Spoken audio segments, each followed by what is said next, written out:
Before I this love story holding you like this, begins, girlfriend. imagine coming I love home it from too, war with boyfriend. nothing Come left here. but scars, and finding love in the last place you expected, the arms of someone who sees your broken pieces as strength. If you believe love can heal even the toughest souls, hit subscribe right now, because stories like this don't just entertain, they stay with you long after the screen fades.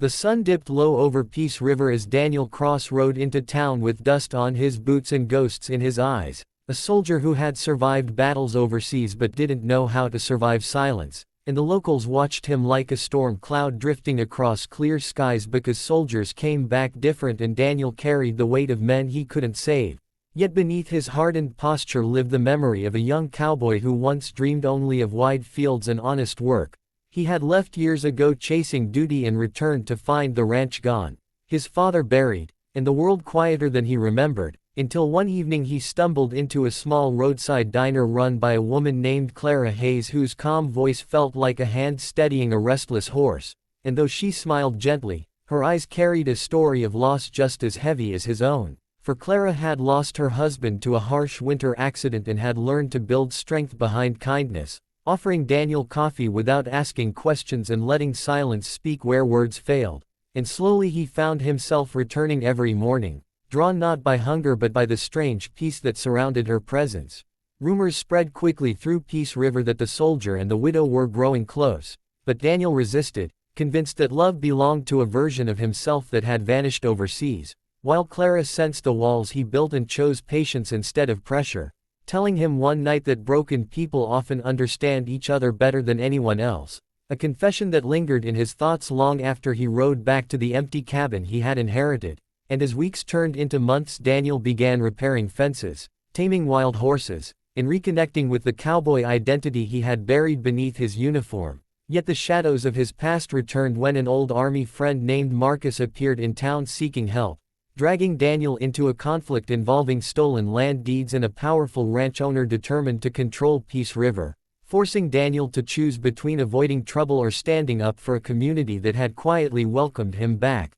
Clara watched him struggle with anger and fear, reminding him that courage didn't always look like war. Sometimes it meant staying when running away felt easier, and their bond deepened during long evenings by the river where Daniel finally admitted the nightmares that haunted him, revealing that he believed he didn't deserve peace because he had survived when others had not, a confession that shattered the last barrier between them as Clara held him close, offering not pity but understanding. Just when hope seemed possible, a sudden twist shook their fragile happiness when Clara's estranged brother returned, accusing Daniel of bringing danger to the town and threatening to take over the diner to settle old debts, creating tension that forced Clara to confront a past she had avoided for years. And Daniel, determined not to lose the one place that felt like home, confronted the ranch owner behind the land disputes, uncovering a web of manipulation that reached far beyond simple greed. Yet the confrontation triggered an ambush that reopened Daniel's trauma and nearly cost him everything,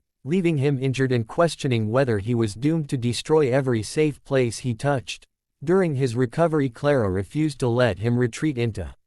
isolation, telling him that strength was not about fighting alone but about allowing someone else to stand beside him. And as winter approached, Peace River faced a devastating storm that threatened the town's survival, pushing Daniel to organize the ranchers into a united front, rediscovering leadership not through orders but through compassion and shared purpose. And in the chaos of blinding snow and collapsing barns, he realized that the peace he had searched for was not a distant dream but something growing quietly in Clara's presence. Yet another twist arrived when Marcus revealed a secret from their military past. Daniel had once saved Clara's late husband during a rescue mission overseas, a truth that reshaped their connection and forced both of them to confront the strange way fate had intertwined their lives long before they met. And instead of pulling them apart, the revelation deepened their bond, turning grief into gratitude as Clara admitted she felt her husband's memory guiding her toward healing rather than holding her back.